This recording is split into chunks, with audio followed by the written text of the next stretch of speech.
The email hit my inbox like a physical punch to the gut. Subject line: urgent, company announcement.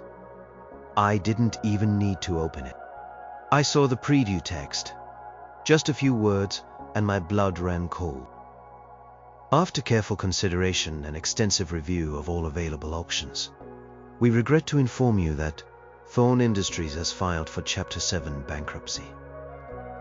Thorne Industries, my company, the one I built from nothing,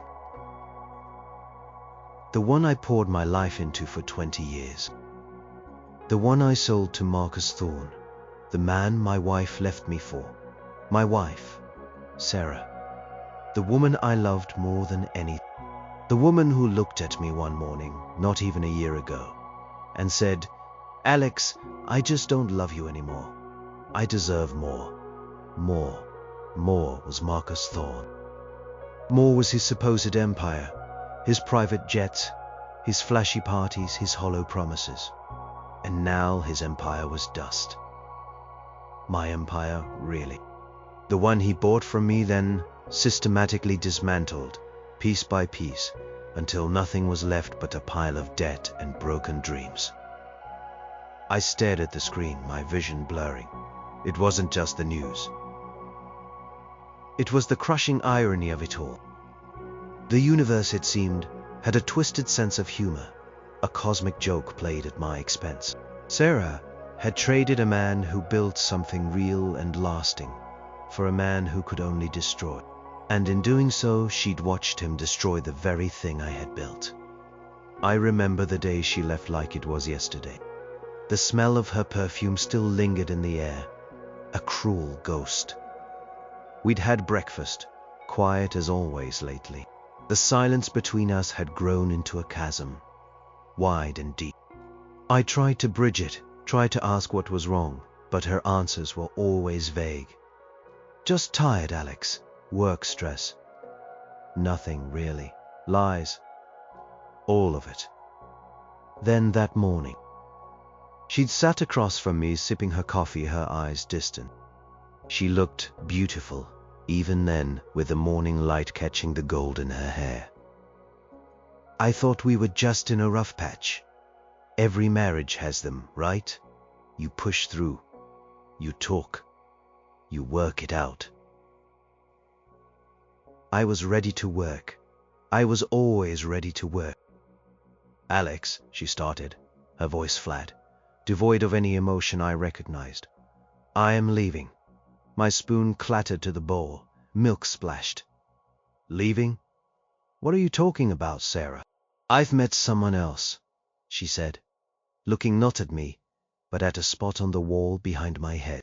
"Someone who understands me, someone who gives me the life I want." The words hit me like physical blows, each one a tiny hammer chipping away at my heart.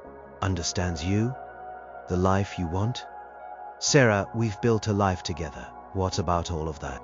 I gestured vaguely around our kitchen, the house we'd made a home, the life we'd crafted over 15 years. She finally looked at me, and her eyes were cold. "This isn't enough, Alex. You were always so busy with the company. Even after you sold it, you were still just Alex. Stable, predictable. I need more excitement, more passion. My company." The one I sold precisely because she had started talking about wanting more stability, more time with me, less stress. I sold it, thinking it would make her happy. Marcus Thorne had offered a fortune, a ridiculous sum that would set us up for life. I thought it was the smart move. I thought it was the smart move. I thought it was what she wanted. Is it? Marcus. I choked out the name, already knowing the answer. Marcus Thorne, the man who'd swooped in, bought my company with a charismatic smile and promises of expansion. The man who'd charmed Sarah at every corporate event, every dinner party. I'd seen it, of course. The way her eyes lingered on him, the way she laughed a little too loudly at his jokes. I dismissed it. Sarah was loyal. She was mine. We were forever. She didn't deny it. Her silence was a confirmation. He's different, Alex. He sees me. He appreciates you. What was I? Chopped liver. I had devoted my entire being to her happiness. I worked tirelessly to build a life for us, to provide, to protect. I put her needs above my own time and time again. And for what? For her to run off with some flashy con artist who happened to flash a bigger bank account than mine. A bank account built on promises, and now on the ashes of my life's work. So that's it? I asked, my voice barely a whisper. 15 years just gone? For some charade? It's not a charade, she said, her voice rising slightly. It's real. He's real. And I am going with him. Within hours, she was gone. A few suitcases, a quick goodbye that felt more like an eviction notice than a farewell. She left me standing in our empty living room, the quiet echoes of her absence already deafening. The house felt too big, too cold. My world had imploded. My wife, my partner, my everything, had walked out the door and into the arms of the man who now held the keys to my legacy. The next few months were a blur of pain, confusion, and annoying emptiness. I tried to focus on other things, anything to distract myself from the gaping wound in my chest. I took up hiking, tried painting, even attempted cooking elaborate meals for one, but everything felt hollow. The joy had been siphoned out of my life, replaced by a dull ache that never quite went away. I saw glimpses of Sarah on social media, photos posted by mutual acquaintances. She looked radiant, always next to Marcus, always smiling, always in some exotic location, dripping in expensive jewelry. It was a constant, brutal reminder of what I had lost and who she had become. The woman I loved was gone, replaced by this glittering, superficial version of herself. And Marcus, always with that arrogant smirk, like he'd won some grand prize. Like he hadn't just stolen my wife, but had also taken immense pleasure in rubbing my nose in it. I tried not to think about the company. Thorne Industries. My baby. It hurt too much. I had given it everything. Nurtured it from a small startup in my garage to a thriving enterprise that employed hundreds. Selling it had been one of the hardest decisions of my life, but I genuinely believed it was for the best, for its future, and for Sarah's peace of mind. Now, it was just a name and a headline, a casualty of Marcus Thorne's hubris and incompetence. And now, this email. Bankruptcy, Chapter 7. Complete liquidation. Not just failing, but gone. And it wasn't just Marcus's failure. It was my company that he had run into the ground. My creation, my legacy. Now nothing but a statistic in the financial news. I closed my laptop, the screen reflecting my distorted face. My eyes were burning. This wasn't just a business failure. This was a direct consequence of Sarah's choice. A brutal, undeniable truth served cold. She chose the man who promised her more, and that more turned out to be less than nothing. It was destruction. And, ironically, the destruction was of the very foundation I had laid. The phone rang. It was David, my old CFO, the one I had hired nearly 15 years ago. He had stayed on with Thorne Industries, despite my warnings that Marcus was a snake. He'd called me a few times over the past months, quietly sharing snippets of news, little whispers of trouble. I picked up, my voice hoarse. "Alex," David said, his voice grim. "Did you see it?" "The announcement?" "I just did," I replied, the words tasting like ash. "It's over, Alex," he said, and I could hear the pain in his voice, the grief for a company we had both loved. He ran it into the ground. "Everything you built, it's all gone." I closed my eyes, picturing the early days, the late nights, the triumphs, the camaraderie. All of it dissolved like it never existed. And the man who did it, the man who took my wife and my company, was now ruined.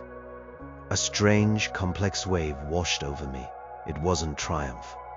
It wasn't even pure anger. Not anymore. It was a profound, aching sadness for what was lost. My company, my marriage, my old life, all gone. And the man Sarah thought was her salvation, her more, had just confirmed his true worth by destroying it all. It was a hell of a punchline to the cruelest joke I'd ever been a part of. And I knew, deep down, this wasn't the end of the story. This was just the beginning of the fallout. I had a feeling Sarah would be calling soon, and I had no idea what I would say. My first company was built on a prayer and a mountain of instant noodles. I was fresh out of college, buzzing with an idea no one else seemed to grasp.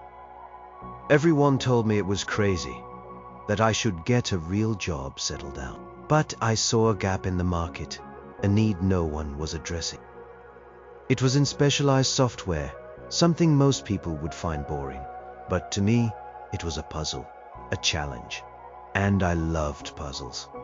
I started in my garage, literally. My parents thought I was insane. My friends were getting corporate jobs, buying condos. I was coding late into the night, fueled by caffeine and a fierce belief in what I was doing. Money was tight, really tight. There were days I wondered if I was making the biggest mistake of my life. But then a line of code would click, a feature would work, and I'd feel that surge of exhilaration, that raw satisfaction of creation.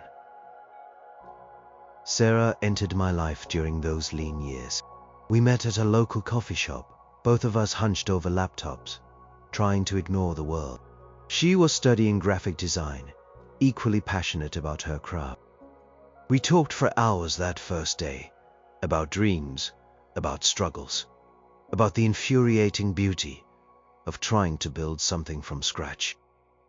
She wasn't impressed by fancy cars or big titles, because I had none of those. She was impressed by my drive, my relentless optimism, my unshakable belief in my vision. She saw the real me, the one pouring sweat and tears into a flickering computer screen in a cold garage. She was my rock. When I was drowning in self-doubt, she'd remind me why I started. When I was so tired I could barely see straight, she'd bring me coffee and a sandwich. Sometimes just sit beside me in silence, her presence enough to keep me going. She celebrated every tiny win, like it was a grand triumph. The first client, the first profit, the first time I could afford to move out of my parents' garage and into a small rented office. We got married in a simple ceremony, nothing lavish, just close friends and family. We couldn't afford a big wedding, but we had something better, shared dreams and unwavering support for each other. We promised to build a life together, brick by brick, just like I was building my company. For years, she was my biggest cheerleader, my confidant, my partner in every sense of the word. We worked hard, we saved, we grew. The company thrived. We moved into a bigger house, took vacations, started thinking about the future, about kids. Life felt full, complete. Fast forward 15 years. My company, now known as Axon Solutions, was a leader in its field. We had a beautiful office building downtown, hundreds of employees, and a reputation for innovation. I was proud, not just of the success, but of how we got there, through hard work, integrity, and a focus on quality. Then came Marcus Thorne. He arrived like a hurricane, all flash and bluster. He ran a holding company, Thorne Industries, notorious for acquiring promising tech companies, optimizing them, and then flipping them for massive profits. When his people first approached me, I was skeptical. Axon was my baby. I wasn't looking to sell, but Marcus was persuasive. He talked about synergies, about unlimited potential, about taking Exxon to the next level. He flew in on his private jet, took Sarah and me out to lavish dinners. He didn't just talk business, he talked lifestyle. He wore expensive suits, drove exotic cars, and always had a story about his latest global adventure. Sarah, who had always been so grounded, seemed captivated. She listened intently to his stories, her eyes wide, with a fascination I hadn't seen in her for a long time. She started talking about how stagnant our life had become, how boring our quiet evenings at home were. She wanted more excitement, more glamour. I thought she was just going through a phase, maybe a midlife crisis. I tried to infuse more excitement into our life, suggesting trips, new hobbies, but it wasn't enough. Marcus offered an insane amount of money for Axon, an amount that would ensure we never had to work again, if we didn't want to. I wrestled with the decision for weeks. Selling meant letting go of my life's work. It meant entrusting my employees, my vision, my legacy to someone else. But Sarah was insistent. Think of the freedom, Alex. We could travel the world, do anything we want. You've worked so hard, you deserve to relax. She made it sound so appealing, so logical. Maybe she was right. Maybe I was clinging too tightly to the past. Maybe it was time for a new chapter. I wanted to make her happy more than anything. If this was what she truly desired, if this was the more she was craving, I was willing to sacrifice my attachment to Axon. So I sold. I signed the papers, shook Marcus Thorne's hand, and watched as Axon Solutions officially became a division of Thorne Industries. The day the deal closed, Sarah threw a huge party. She was beaming, truly happy, I thought. She even told me, "You did it, Alex. You gave us everything." I felt a strange mix of relief and profound emptiness. On one hand, the immense pressure of running a growing company was lifted. On the other, a part of me felt lost. I was no longer the CEO, the visionary. I was just Alex, rich. But also suddenly without a clear purpose. Marcus had offered me a consulting role, a nominal position to ensure a smooth transition, but I quickly realized he had no interest in my input. He wanted the company, not my advice. He wanted to do things his way. Sarah, meanwhile, was thriving in her new world. She started attending high society events with Marcus, even when I wasn't there. She bought new clothes, got her hair done, spent hours at spas. She seemed to blossom, but into someone I barely recognized. She was always on her phone, always busy, always planning the next big thing. Our quiet evenings, once sacred, disappeared. We ate out more, often with Marcus and his crowd. Their conversations revolved around money, status, and superficial achievements. I felt like an outsider, a relic from a simpler time. I tried to talk to her, to reconnect. "Remember those nights in the garage, Sarah?" I'd say, "Just us dreaming about this." She'd just smile, a little sadly, a little dismissively. "We've moved past that, Alex. We're here now. Isn't it wonderful?" Wonderful perhaps for her. For me, it felt like a gilded cage. I missed the hustle, the problem solving, the satisfaction of tangible progress. I missed the old Sarah, the one who saw value not in accumulation, but in creation. And Marcus, he was always there, a constant, unsettling presence. He'd put his arm around Sarah a little too familiarly, hold her gaze a little too long. I told myself I was being paranoid. He was just a charming businessman. Sarah was my wife. She wouldn't betray me. Not after everything, but the seeds of doubt had been planted. And as I watched Sarah drift further and further into Marcus's orbit, I couldn't shake the feeling that I hadn't just sold my company. I'd sold a piece of my soul. And now I was watching it. And my marriage, slowly but surely, unraveled before my very eyes. The dream I thought I'd built for us was beginning to feel like a nightmare. Life after the sale of Axon Solutions to Thorne Industries was supposed to be a golden paradise. That's what Sarah said anyway. No more early mornings for me.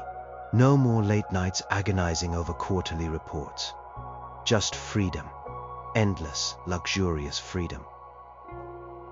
For Sarah, it truly seemed to be. She embraced the new lifestyle with a fervor that both fascinated and frightened. Our old house, which we'd loved and painstakingly decorated together, suddenly felt small and dated. She insisted we buy a sprawling mansion on the other side of town, complete with a swimming pool, a home theater, and enough spare rooms to house an army. I went along with it, wanting to make her happy. I told myself this was just her way of celebrating, of finally enjoying the fruits of my labor. Our days, which used to be structured by my work and our shared evenings, became a chaotic blur of high society events, charity galas, and lavish shopping sprees for Sarah. She hired a personal stylist, bought a whole new wardrobe of designer clothes, and spent hours at expensive salons.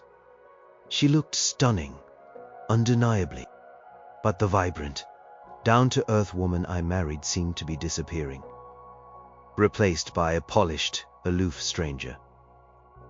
I tried to find my footing in this new world. I was suddenly a man of leisure, a retired entrepreneur. People would ask me what I was working on, and I'd stumble, because the truth was, I wasn't really working on anything. Marcus had been clear he didn't need my help at Axon, now Thorne Innovations. He had his own team, his own vision. My consulting role was largely honorary, a gesture to soothe my ego during the acquisition. I felt useless, a ship without a rudder. I tried taking up golf, joining a fancy club. I hated it. I attempted learning a new language, but my mind kept drifting back to lines of code, to strategic planning, to the thrill of building something from the ground up. The truth was, my passion was work, real work, creating. And that had been taken from me. Sarah, meanwhile, was constantly busy. Too busy for me, it seemed. Dinners became less frequent at home. She was always out with her new friends, a crowd of wealthy socialites who talked about investments, luxury brands, and gossip. I felt like an outsider in my own life. When I tried to engage her in conversation about her day, it was always superficial. Oh, it was lovely, darling. We went to lunch at the club. Then I had my nails done. Deep, meaningful conversations we once shared, the ones that had defined our relationship, were gone. And then there was Marcus. He seemed to pop up everywhere Sarah went. At first it was just professional. He was the new owner after all. But then it became personal. He'd be at every one of Sarah's social events, even the ones I wasn't invited to, or the ones I declined because I felt out of place. He'd arrive with a grand gesture, a ridiculously expensive gift for the hostess, or a bottle of rare champagne. He was always the center of attention, loud, charismatic, and endlessly charming. He'd always make a point of seeking me out, usually with a condescending pat on the back. "How's retired life, Alex? Enjoying the good life?" His eyes, though, were always on Sarah, watching her, assessing her. And Sarah, she'd light up when he entered a room. Her laughter would become a little louder, her smile a little wider. It was subtle at first, almost imperceptible, but then it wasn't. I started noticing the way he'd touch her arm, a lingering hand on her back, seemingly innocent, but loaded with unspoken meaning. I noticed the way she'd lean into him when he told a joke. The private jokes they shared, the knowing glances. Felt like watching a play where I was the only one who didn't know the script. I confronted Sarah gently, carefully. "You two seem close lately," I said one evening, after she'd returned from a party with Marcus, looking flushed and giddy. She immediately became defensive. "What are you implying, Alex? He's my friend. He's your business partner. Don't be ridiculous." "He's not my business partner anymore, Sarah. He bought me out, remember?" I tried to keep my voice even, but a tremor of fear was starting in my stomach. "Well, he's still family friends, isn't he? We socialize now, it's normal in this circle." She looked away, her eyes darting around the room, avoiding mine. I wanted to believe her. I desperately wanted to believe her. We had 15 years. We had built so much. But the seeds of doubt, once planted, were growing into thorny weeds, choking out my peace of mind. Every late night she was out, every evasive answer, every mention of Marcus's name, chipped away at my trust. I felt like I was living in a beautiful, opulent prison. The golden cage of money, luxury, and superficiality. I had given up my passion, my identity, for what I thought was Sarah's happiness. And in doing so, I had inadvertently opened the door for the man who would take her from me. The irony was a bitter pill to swallow. I had built a fortune, given it away. And now I was watching the woman I loved slip away, lured by the very kind of flash and glamour that was antithetical to everything we once stood for. One night, I found a receipt for a ridiculously expensive piece of jewelry in Sarah's purse. It wasn't my credit card. It was dated for her birthday a month ago. I hadn't bought her anything nearly that extravagant. My gift had been a thoughtful, custom-designed piece of art. This was a diamond necklace from a high-end jeweler, costing more than I'd spent on our first car. My heart sank. Marcus. It had to be Marcus. This wasn't just friendship. This was something far more insidious, far more painful. The golden cage felt less like a prison now, and more like a tomb. And I knew, with a terrible certainty, that the walls were about to come crashing down. The diamond necklace receipt was the final shard of glass that pierced my carefully constructed denial. I held it in my hand, crumpled and shaking. It wasn't just a gift, it was a declaration. A public display of affection from Marcus Thorne to my wife, hidden from me, but undeniable. I waited for Sarah to come home that night, my stomach churning with a mix of dread and fury. She walked in, humming softly, oblivious still in her party dress. She'd been at another one of Marcus's business dinners, she'd said. "Sarah," I began, my voice surprisingly steady despite the tempest raging inside me. "We need to talk." She paused, sensing the shift in the air. Her eyes narrowed. "What about, Alex? I am tired." I held up the receipt. This is what about." Her face went pale. The humming stopped. "Where did you get that?" she whispered, her voice barely audible. "It was in your purse. An expensive necklace, Sarah. Not from me." "From him, wasn't it?" She didn't answer. She just stood there, frozen, guilt etched across her features. The silence stretched, thick and suffocating. "Tell me," I demanded, my voice rising now. "Tell me what's going on." Her defiance snapped into place, sudden and sharp. "Fine," she spat, throwing her hands up. "Yes, he bought it for me. He treats me like a queen, Alex. Something you haven't done in years." The injustice of her words was a physical blow. "I built an empire for you, Sarah. I sold it for your freedom. I gave you everything." "Everything I didn't want," she screamed back, tears suddenly streaming down her face. "You just don't understand, do you? I needed more excitement. Passion. You became so boring, Alex. So predictable. Marcus, he sees me, he gets me.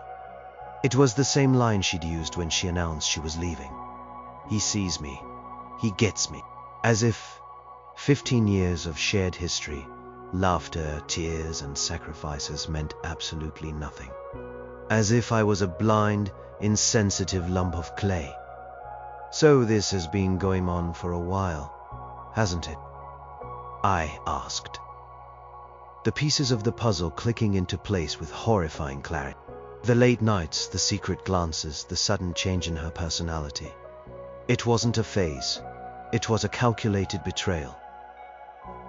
She turned away, arms crossed, shoulders shaking. What does it matter now? It's done. I am leaving you, Alex. For good. I am going to be with Marcus. The words, though expected, still ripped through me. You are just going to throw away everything we built? For that snake? He's not a snake, she cried, whirling back around. He's amazing. He's everything you are not. The fight continued, raw and brutal, late into the night. Accusations, justifications, tears, and the steady erosion of everything we once were. By morning, the house felt empty again, even with her still in it. The love was gone, replaced by a gaping void. She packed her bags, barely looking at me. And then she was gone. Just like that. Key turning in the lock, the sound of her car pulling out of the driveway, taking with it all the hopes and dreams I had foolishly invested in her. The divorce was messy, protracted, and humiliating. Sarah, fueled by Marcus's advice, came after everything. She wanted a huge portion of the money from the Axon sale, claiming it was ours and that she deserved her fair share for her emotional labor during my entrepreneurial journey. My lawyers advised me to settle quickly to minimize the pain. But a part of me, the part that was bleeding out, wanted to fight. Not for the money, but for the principle, for the dignity she had so casually stripped from me. I ended up losing a significant chunk of my liquid assets, money I had envisioned using for future investments, for new ventures. It was a victory for Sarah and Marcus, a further cementing of their new life built on my ruin. I saw them often during the proceedings. Sarah looking defiant and cold, Marcus with his smug, triumphant smile, whispering in her ear. He seemed to relish in my pain, in the dismantling of my life. I fell into a deep depression, kind where getting out of bed felt like climbing Everest. The kind where food tasted like ash and sleep offered no escape from the endless loop of betrayal and loss. My company, my legacy, was gone. My wife, the woman I planned to spend my life with, had abandoned me for the very man who bought my legacy. I felt like a ghost haunting my own life, a hollowed-out shell. My few close friends tried to help. They called. They visited. They dragged me out for meals I couldn't taste. But their words of comfort felt like whispers against a hurricane. You'll get through this, Alex. You are a strong man. She wasn't worth. I knew they meant well, but their words bounced off the impenetrable wall of my grief. One night, alone in the cavernous, empty house, I found myself staring at a photo of Sarah and me from early in our marriage. We were hiking, mud on our boots, sweat on our brows, but beaming. Real smiles. Genuine joy. It was a stark contrast to the perfectly posed, empty smiles in the recent photos she posted with Marcus. The woman in that old photo, the one who loved me for who I was, not for what I could provide, felt like a stranger now. I missed her. Not the new Sarah, not the one who left me, but the old one. The one who believed in me, who stood by me, who was my best friend. The loss of that person was a deeper cut than any financial setback. I felt completely worthless, abandoned, like a discarded toy. The man I had once been, the confident, driven entrepreneur, was shattered. And the man who had done the shattering, Marcus Thorne, was parading my wife around like a trophy, enjoying his ill-gotten gains. Little did he know, he wasn't just destroying my life. He was slowly but surely destroying the very thing he bought from me. And that, in a twisted turn of fate, would be his ultimate undoing. But I didn't know that then. All I knew was the overwhelming, crushing weight of my broken heart, and the bitter taste of betrayal. It took months for the fog to lift. Muse of therapy, late-night talks with my few remaining close friends, and a lot of solitary reflection. I started piecing myself back together, one broken shard at a time. The house felt less like a tomb, and more like a house. I painted some walls, rearranged furniture, anything to erase the lingering ghost of Sarah's presence. I started working out again, not because I wanted to look good, but because the physical exhaustion helped quiet the storm in my head. Life was still quiet, still lonely, but the sharp edges of grief had dulled into a persistent ache. I was learning to live with it, learning to build a new routine, a new identity for myself. I started sketching ideas for new software, small projects, just to feel the familiar thrill of creation again. It was a slow, arduous process, but I was moving forward. Then the whispers started.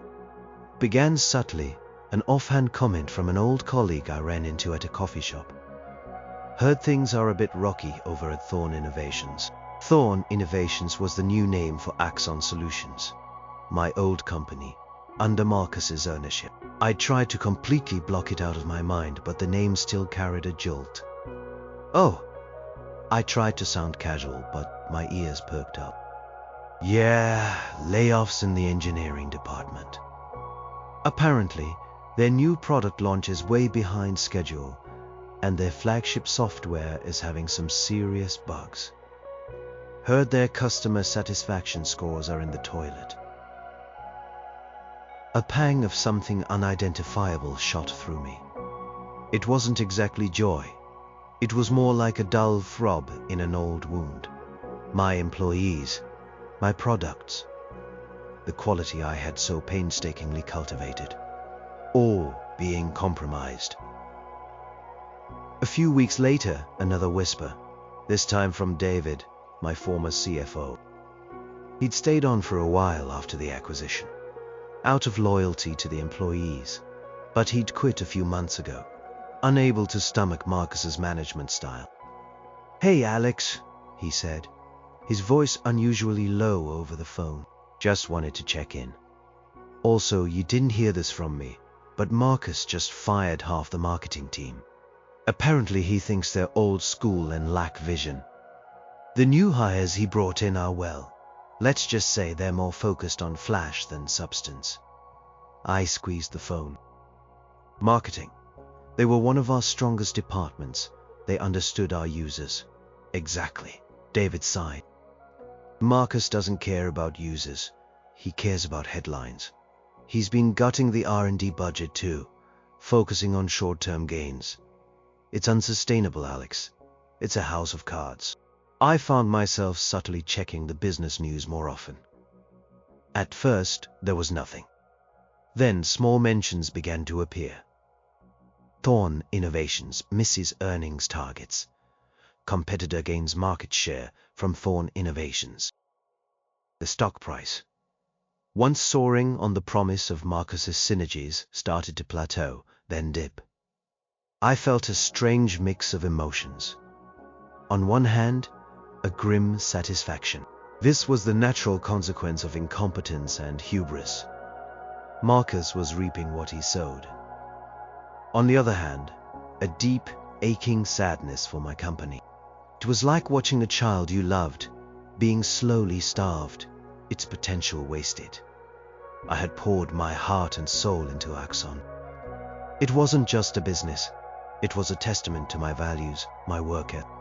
To see it mishandled, mismanaged, and slowly destroyed by the man who had taken my wife, it was a unique kind of torture. I also kept an eye on Sarah, albeit from a distance. Social media was a minefield, but mutual acquaintances were less guarded. The lavish parties continued for a while, but the frequency seemed to decrease. The exotic travel photos became less frequent. I heard through the grapevine that Sarah was complaining about Marcus being distracted and stressed. His usually impeccable charm seemed to be wearing thin under the pressure. The golden glow around their relationship seemed to be dimming. I even saw Sarah once from across a restaurant. She was with Marcus, but they weren't laughing. They were talking in low, tense voices. Sarah looked tired. Her usual radiant smile was absent, replaced by a tight, worried frown.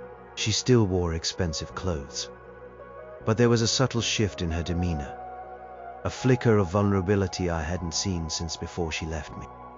The glint in Marcus's eyes, usually so confident, was replaced by a restless, darting quality. He looked like a man under immense pressure, a man whose carefully constructed facade was starting to crack. I almost felt sorry for them. Almost. Then I remembered the pain, the betrayal, the ruthless efficiency with which they had dismantled my life. My sympathy quickly evaporated. The whispers grew louder. Business publications started running articles questioning Thorne, innovation strategy. Analysts downgraded their stock. Competitors were openly mocking Marcus's leadership choices. The company I built, the one that used to be a shining example of innovation and stability, was becoming a cautionary tale. David called me again, his voice urgent this time. "Alex, it's bad, really bad. They're trying to secure emergency funding, but no one's biting. Their balance sheet is a disaster. Marcus made some incredibly reckless investments, leveraged everything on speculative projects that went belly up." I listened, my heart heavy. It was like hearing news of a terminal illness for someone you loved. The inevitable end was approaching. My company, the very symbol of my life's success, was spiraling towards collapse. And Marcus Thorne, the man who had promised Sarah more, was proving himself to be utterly incapable of managing anything, least of all a thriving business. The richer man was quickly becoming the poorer one, and he was taking my legacy down with him. The stage was set for a spectacular public implosion, and I, the discarded husband, the ousted founder, would be a front-row observer. The rumors turned into headlines. The financial news channels dissected Marcus's every move, his every disastrous decision. It was like watching a slow-motion car crash, except the car was my company, and the driver was the man who stole my wife. Marcus tried to put on a brave face, of course. He gave interviews, spouting corporate jargon about market corrections and realigning priorities. He blamed legacy infrastructure, meaning the solid foundation I had built, and unforeseen economic headwinds. But no one was buying it.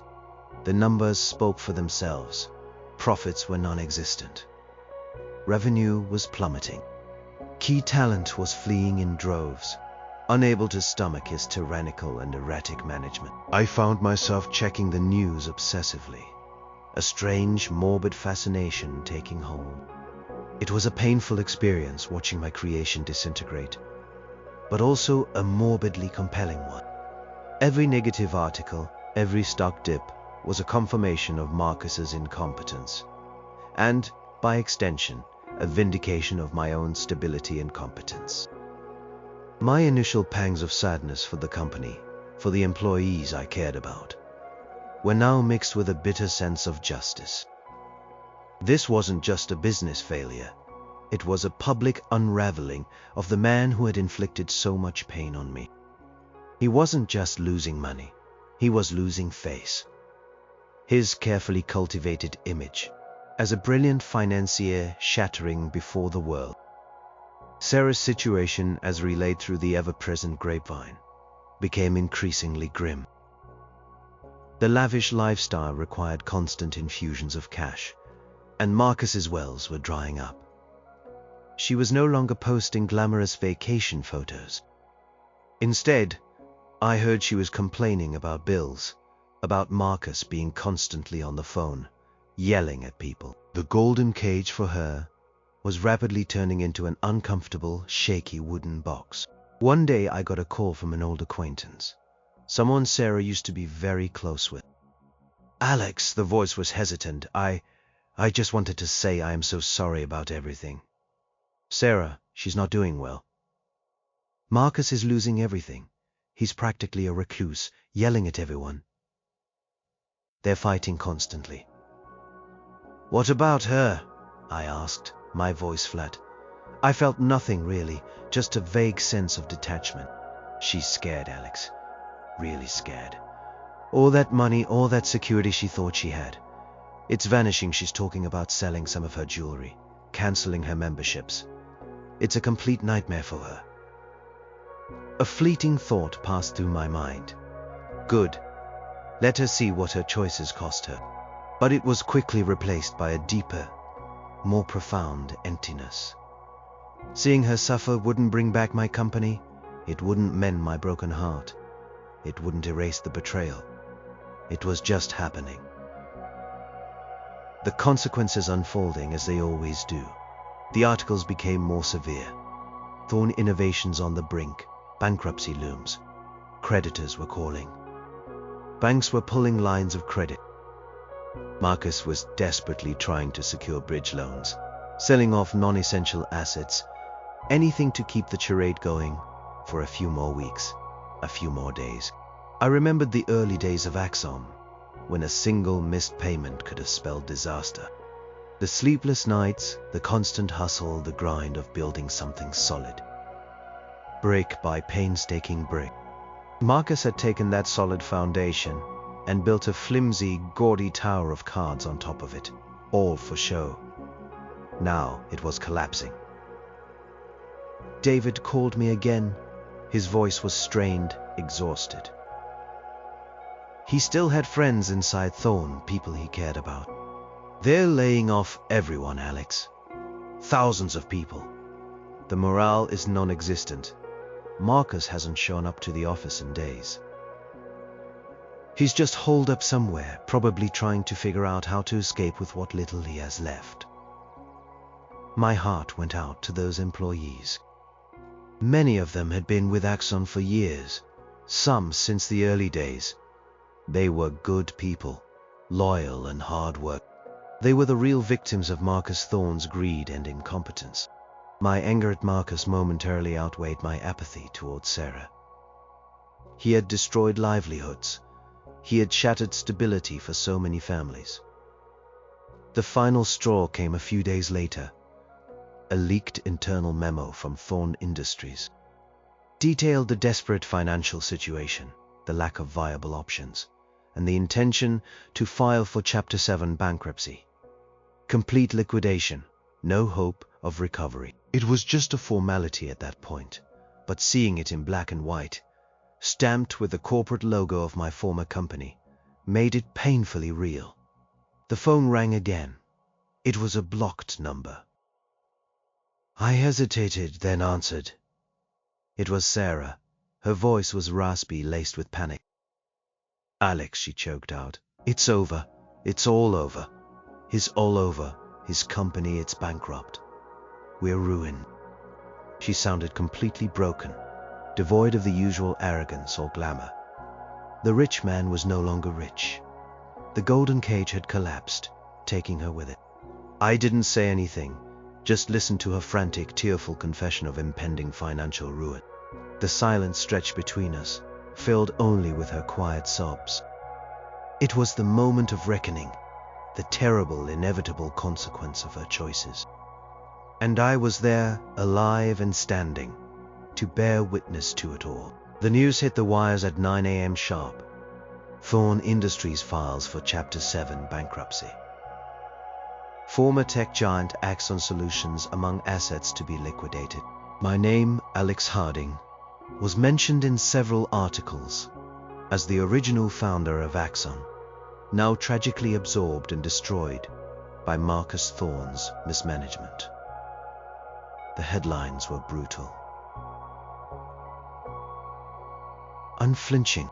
They painted a picture of reckless spending, poor strategic decisions, and outright financial malfeasance on Marcus's part. I read them all, one after another, on my laptop, the same laptop on which I'd received that initial email months ago. My company, my legacy, gone. A strange mix of emotions swirled within me. There was the profound sadness, the genuine grief for the hundreds of jobs lost, for the innovative spirit crushed. Axon had been a part of me, a living, breathing entity I had nurtured. To see it die so publicly, so disgracefully, was heartbreaking. But beneath that sadness, a quiet, almost cold satisfaction began to bloom. It wasn't the kind of joyous vindication I might have expected. It was more like a stark, undeniable confirmation that everything Sarah and Marcus had stood for, everything they had used to justify her leaving me, was a hollow sham. His riches were built on sand. His vision was a destructive mirage. And now the world knew it. The public reaction was swift and merciless. Marcus Thorne, once hailed as a Midas-touched mogul, was now publicly shamed. Social media was flooded with derisive comments. Business forums dissected his failures with gleeful precision. He was branded a fraud, a charlatan, a cautionary tale for aspiring entrepreneurs. His name became synonymous with corporate ruin. My phone rang off the hook. Old colleagues, former employees, even journalists hoping for a juicy quote. I answered some, offering condolences to the employees, confirming the basic facts about Axon's original success, but refusing to badmouth Marcus directly. His actions spoke for themselves. I wouldn't give him the satisfaction of knowing he still had the power to elicit an angry response from me. I was past that then, the call I had been expecting. Sarah! It wasn't a block number this time. It was her cell. I hesitated, my thumb hovering over the answer button. What would she say? What could she possibly say? I answered. Her voice, usually so clear and confident, was small and reedy. Alex. Sarah, I replied, my voice neutral, betraying nothing of the tumult inside me. Did you hear? About Marcus's company? She stammered, as if there was any doubt. I did. It's all over the news. A long silence. Then a ragged sob. We're ruined, Alex, absolutely ruined. All his money, it's gone. He gambled everything on some crazy scheme, and it all fell apart. The house, the cars, everything. It's all going to be seized. She sounded truly desperate, truly broken. The glamour had evaporated, leaving behind the raw, vulnerable woman I hadn't seen in years. She wasn't boasting, she wasn't accusing. She was just lost. I am so sorry, Alex, she choked out, for everything. For leaving you. For believing him. He promised me the world, and he gave me nothing but lies. Her apology felt hollow, but also, in a strange way, genuine in its despair. It wasn't an apology for betraying me emotionally, but for the consequence of her choice. She was sorry her richer man was now poor. I warned you about him, Sarah, I said, my voice still even, devoid of the anger I once felt. I told you he was all flash, no substance. I told you what he was doing to Axon. I know, she whispered. I know, I was so blind, so stupid. He was so convincing. He made everything seem so easy, so exciting. And you were so stable. I took it for granted. I took you for granted. It was an admission, finally. Not just of her mistake in choosing Marcus, but of her failure to appreciate me. It was too little, too late, but it was there. What are you going to do? I asked, not out of concern for her, but out of a morbid curiosity. I don't know, she cried. He's gone. He just packed a bag and disappeared. Left me to deal with everything, the lawyers, the creditors. He just vanished. Marcus the coward. Typical. When things got tough, he ran. He was all about the spoils, never the fight. I have nothing, Alex, she sobbed. I gave up everything for him. My career, my friends, even our savings. He convinced me to invest it all in his last-ditch effort. My jaw tightened. She had invested her share of our divorce settlement money into his failing ventures. The money I had worked so hard for, the money she had demanded from me, now gone. Another layer of bitter irony. I need help, Alex, she pleaded, her voice cracking. Please, I have nowhere to go. No one else to turn to. Her plea hung in the air. For a fleeting second, the old Alex the protector, the rescuer, stirred within me. The man who would drop everything to help her. But then the memory of her cold eyes, her casual cruelty as she walked out the door, the smug face of Marcus Thorne, flooded back. Sarah, I said, my voice firm now, the detached calm replaced by a steeliness I hadn't known I possessed. You made your choice. You chose more. You chose him. You chose to destroy what we had, and you chose to invest in his destruction of my life's work. I can't help you, another sob from her end. But Alex, please, I have literally nothing left. I made a mistake. Yes, you did. I agreed, my voice unwavering. A very big one. And you have to live with the consequences, just like I had to live with the consequences of your choices. I heard her breathing ragged and desperate. It was over. The conversation, their chapter, my pain. It was finally, truly over.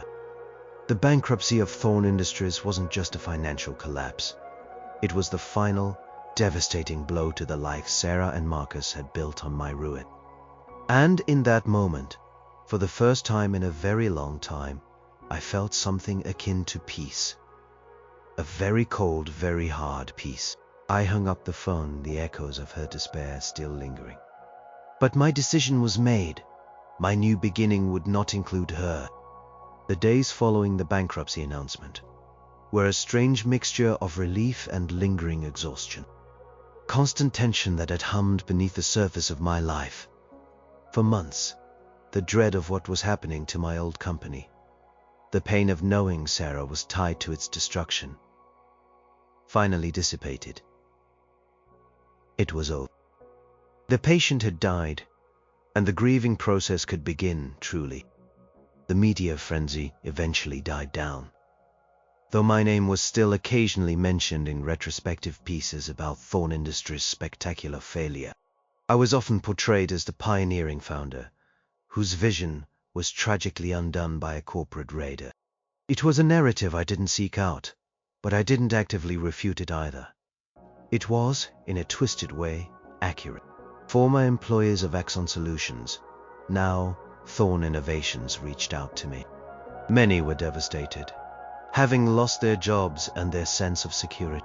I did what I could, offering advice, connecting them with other companies in my network, even quietly funding a small relief effort for those most affected. It felt good to help, to feel useful again, to connect with the people who had helped me build something real. They respected me, not for my money or my past success, but for my integrity, for the way I had always treated them. It was a stark contrast to Marcus Thorne, who had simply vanished. Marcus, as Sarah had implied, had indeed gone to ground. He was reportedly facing multiple lawsuits from creditors and investors. His remaining assets were being seized, his reputation utterly shredded. He was no longer the flamboyant, charismatic richer man. He was a pariah, a cautionary tale, and very likely a man facing serious legal repercussions. I felt no pity for him. He had chosen his path, and now he was reaping the whirlwind. Sarah. Her situation was grimmer than I had imagined. Mutual friends, those who hadn't abandoned her, filled me in. The mansion was in foreclosure. Her designer clothes and expensive jewelry were being sold, sometimes at a fraction of their value, just to cover basic living expenses. She had moved into a small rented apartment, a stark contrast to the luxurious life she had so desperately chased. She had tried calling me a few more times, desperate pleas for help, for money, for a place to stay. Each time I politely but firmly declined. "Sarah," I'd said on the last call, "I wish you well. But my life is not your safety net. You made your choices. You need to find your own way now." The calls eventually stopped. A strange kind of quiet settled over me. The desire for vengeance, the yearning for her to suffer as I had suffered, was gone. It felt hollow, pointless. Their downfall didn't magically restore my company or mend my broken heart. It was just an outcome. A consequence. It was validation, yes, but not salvation. I started to reflect on my own journeys since the divorce. I had been shattered truly. I had lost my wife, my identity, my purpose. But in the ashes of that destruction, I had slowly, painfully rebuilt myself. I had discovered resilience I didn't know I possessed. I had learned to value genuine connection over superficial glamour. I had learned that my worth wasn't tied to my net worth or to someone else's approval. I spent more time on my new software ideas, not with the pressure of building another empire, but with the pure joy of creation. I met new people, not in high society circles, but in local community groups, volunteering for causes I cared about. I found satisfaction in smaller, more meaningful pursuits. I began to understand that Sarah's choice, while devastating, had inadvertently freed me. Freed me from a marriage that was clearly not as strong as I believed. Freed me from the relentless pursuit of more that had clouded my judgment. Freed me to redefine success on my own terms. The echoes of the past still lingered, like a faint background hum. Sometimes I drive past the old Axon Solutions building, now empty and plastered with "for sale" signs, and a wave of nostalgia would wash over me. I'd remember the sleepless nights, the camaraderie, the pride. And then I'd remember Marcus and the destruction, and I'd drive on, knowing that chapter was closed for good. I was learning to forgive, not necessarily Sarah or Marcus, but myself. For forgiving myself for being naive, for being hurt, for clinging to a dream that was no longer viable. Forgiveness was a path to letting go, to truly moving forward. The path ahead was still uncertain. I wasn't sure what my next big move would be, if there even would be one. But for the first time in a very long time, I felt a genuine sense of calm. The storm had passed, the wreckage was being cleared, and I was standing in the sunlight, ready to build something new, not for anyone else, but purely for myself. And that, I realized, was the truest form of riches. The email came 3 months later. Subject: "Can we talk?" From Sarah. My finger hovered over the delete button. What more could there possibly be to say? But a part of me, a small, stubborn part, was curious. I opened it. It was short, desperate. "Alex, please, I need to see you. I am truly at rock bottom. I need to apologize. Properly. I owe you that much. Just one meeting, please. I'll be at the old coffee shop, the one where we first met, next Tuesday at 10 a.m. If you don't come, I'll understand. The old coffee shop. The one where we first connected over shared dreams and cheap coffee. The one that symbolized our beginning, now a proposed site for our final end." My gut clenched. I hadn't seen her in person since that restaurant sighting before the bankruptcy. I had only heard about her plight. This was an invitation to a reckoning. I debated for days. Should I go? What purpose would it serve? Would it just reopen old wounds? Or would it be a chance for true closure? For me to finally say what needed to be said, face to face? The therapist I'd been seeing encouraged me to go, if I felt strong enough. It's a chance to take back your power, she'd said. To show her you've moved on your terms. I went. I arrived a few minutes late, partly on purpose, partly because I was nervous. She was already there, sitting at a small table in the corner, nursing a lukewarm cup of tea. She looked different. Gaunt, her shoulders slumped.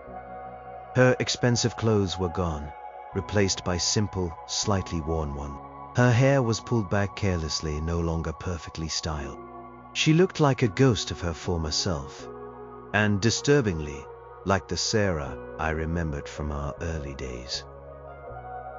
Before the money and the glamour.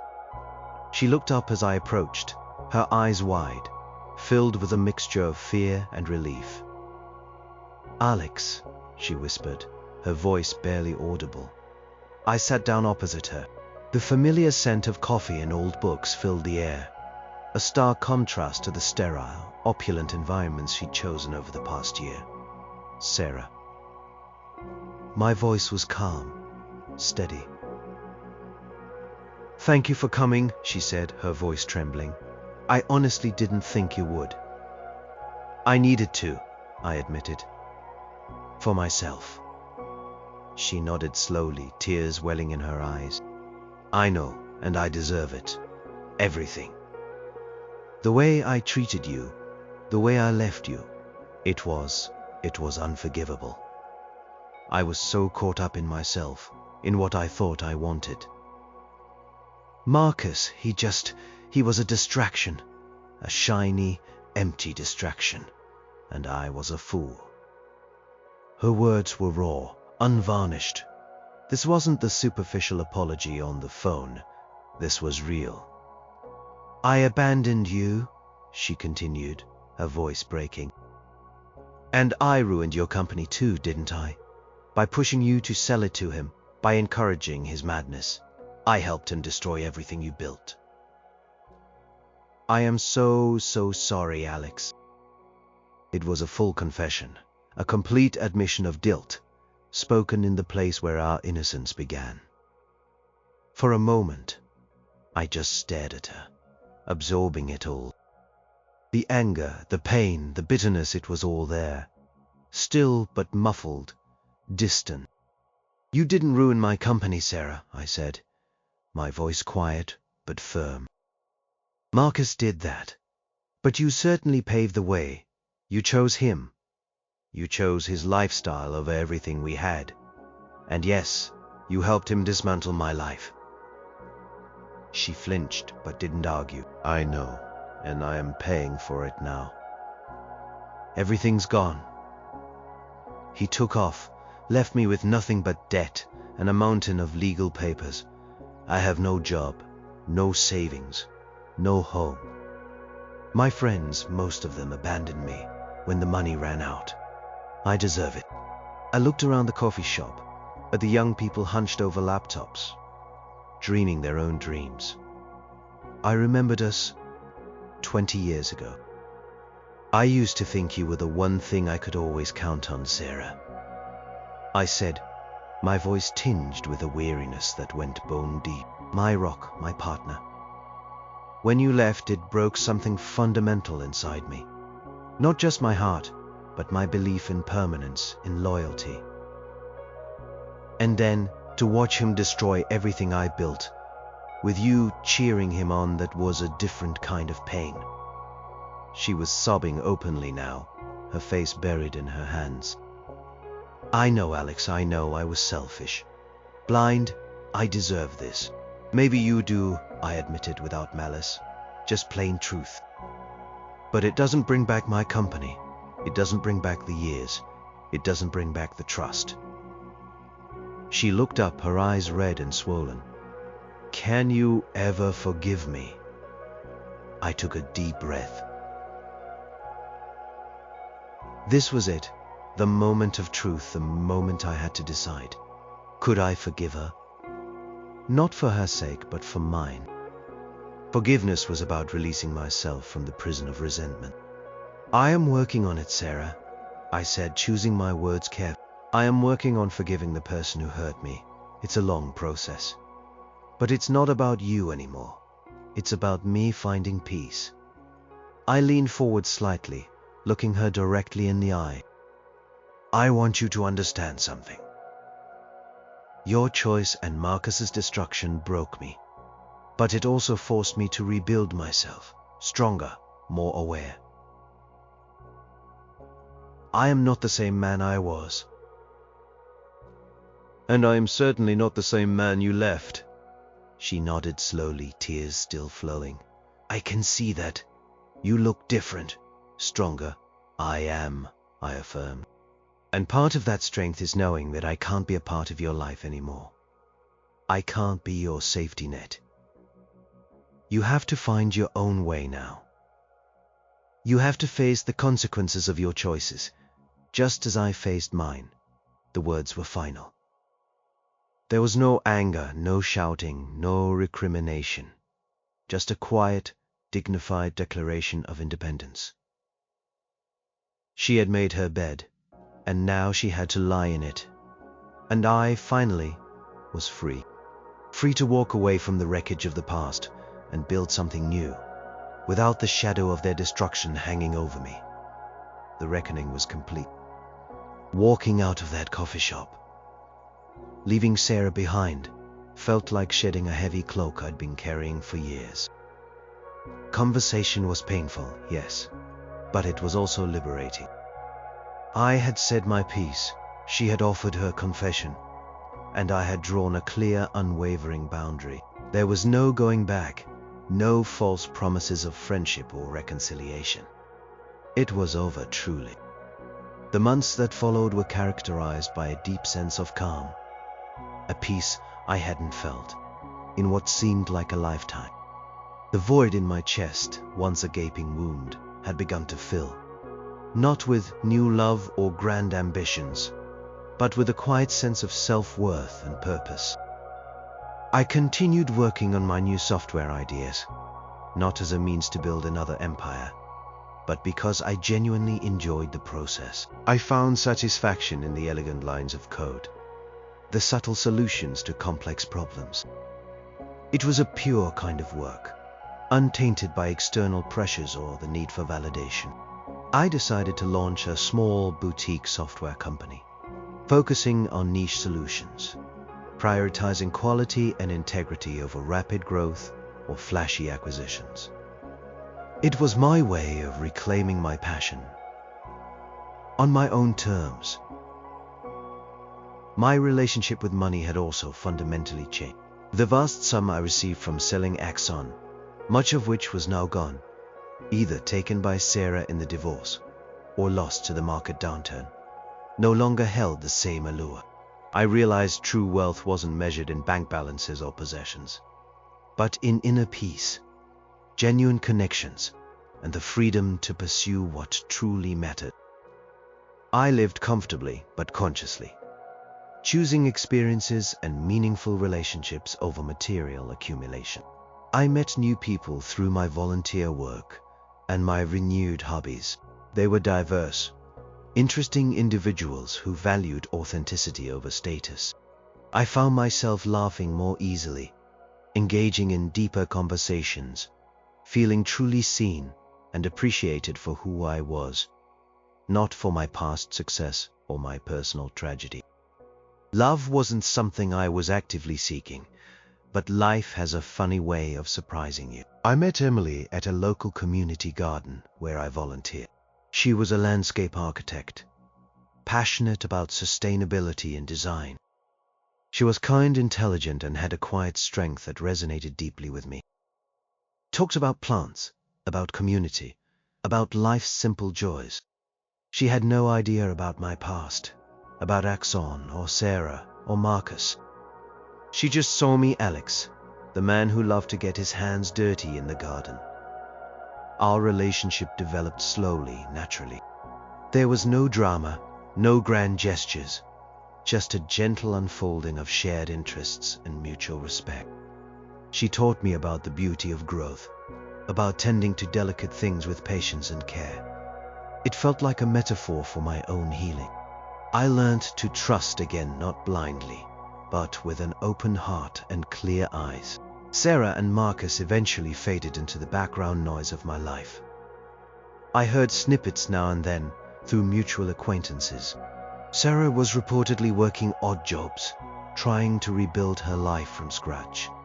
She had lost everything, truly.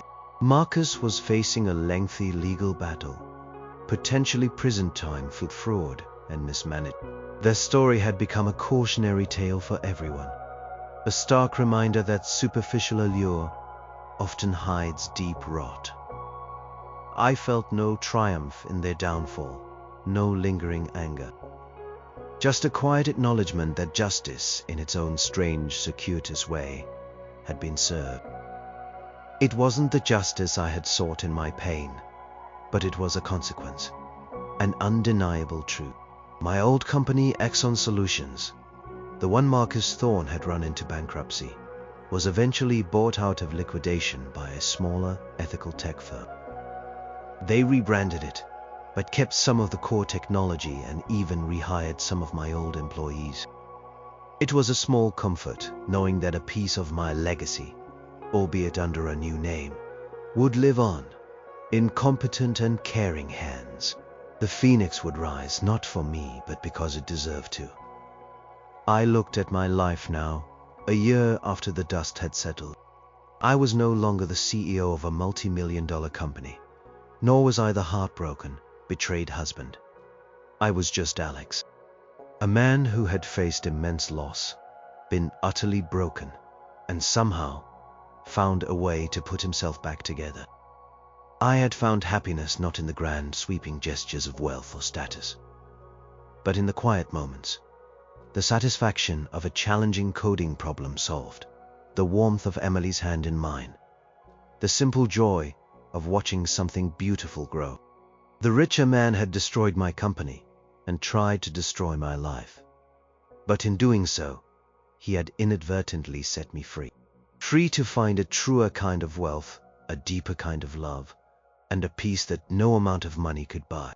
My story was no longer one of betrayal and ruin, but of resilience, rebirth, and the quiet triumph of the human spirit. And for that, in a strangely twisted way, I was profoundly grateful.